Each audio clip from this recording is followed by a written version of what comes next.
Hey, Major Generals. Now, I was reading the book of Mark, chapter 5, about the woman who was bleeding, had bled for 12 years. 12 years of treatment, 12 years of using her money, 12 years of being drained, 12 years of being unhealthy. And she hears about Jesus passing by. And she decides, you know what? When I touch the garment of Jesus, I am going to be well. No one told her that ukiguza vazi lake utakuwa sawa. No one, let us keep this in mind. No one told her ukiguza nguo yake you will be fine. But she believed. She had faith. That is not just a mere faith. Si imani tu ya ukawaida. I will call it delusional faith. Because it is extraordinary faith. She believed in her.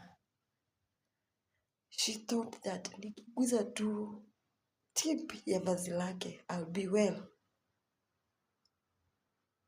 And sure to her word, when she touched the garment, she stopped bleeding. She was well. She was well indeed. That is delusional faith, crazy faith. So at times you just have to believe. It doesn't matter what people are saying. It doesn't matter what you have gone through. It is not yet over yet until it is over. Hapo chini we continue. We see the Jairus' daughter. She was ill and she died. And people there are like saying, stop bothering the master, juu mtoto ashakufa. But you know what? Jesus says, she's not dead. Amelala tu. And it kept me thinking, how many times have you thought it is over? How many times have you seen your situation like ni mwisho? Nothing can happen. It is dead. I am here to tell you today that situation, it is not dead. It is not beyond repair. Whatever you're going through will come to an end. Whatever you're saying that like it is impossible, it is gonna be possible. It is going to resurrect. You just have to believe because it has to start with you. And this reminds me of something. There is this time I was working as a house help. I had to survive. I had to continue pressing on. I had to continue surviving.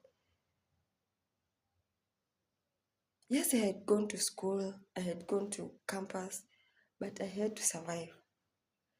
And every time my dad would call me, I would feel in his voice that he's somehow down, like he had lost hope. Because imagine you have a daughter, umempeleka shule, and not only a daughter, many other kids, but nothing is working. But I will tell him, you know what? One day, everything will be fine.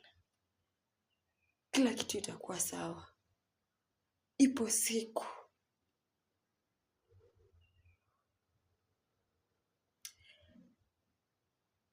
Ipo siku.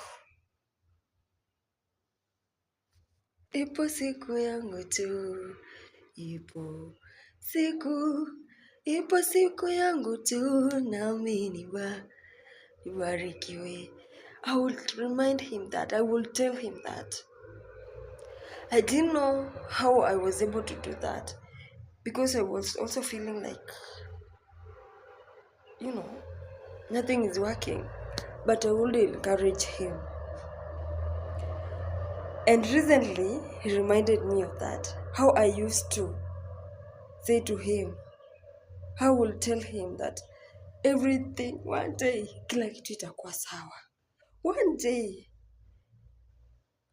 everything will be fine. He reminded me that and I cried. Because I wasn't saying it for me. I was saying it for him not to lose hope. That is the connection I want you to take with you today. Some of you are looking at a situation and calling it dead. Maybe a marriage, a relationship, a business, a dream, a body, maybe even a relationship with your child. And you think it is dead. And some of you have already started grieving the situations. You have started wailing. You have started mourning like it's over. And I am not here to tell you to pretend that isn't serious.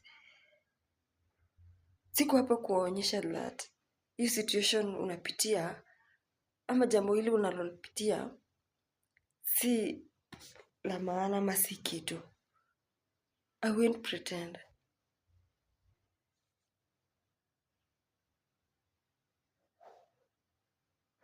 The woman, but I'm here to remind you, the woman had bled for 12 years.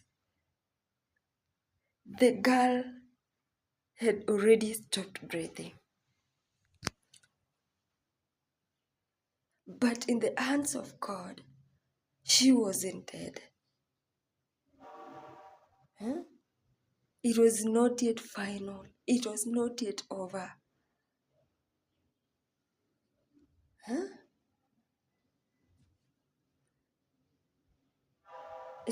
She was only sleeping.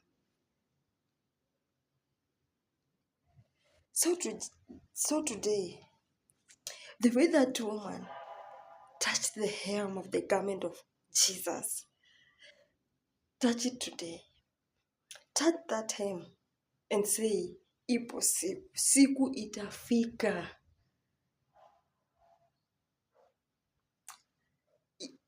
There is a day.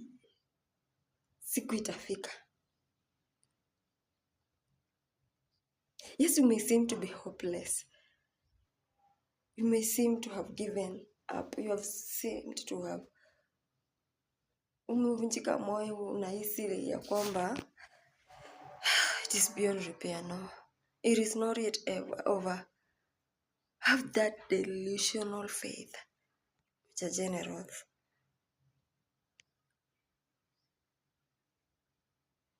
Because, that faith is what made Jesus stop. He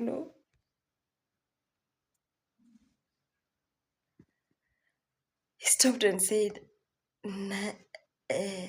someone has touched my garment.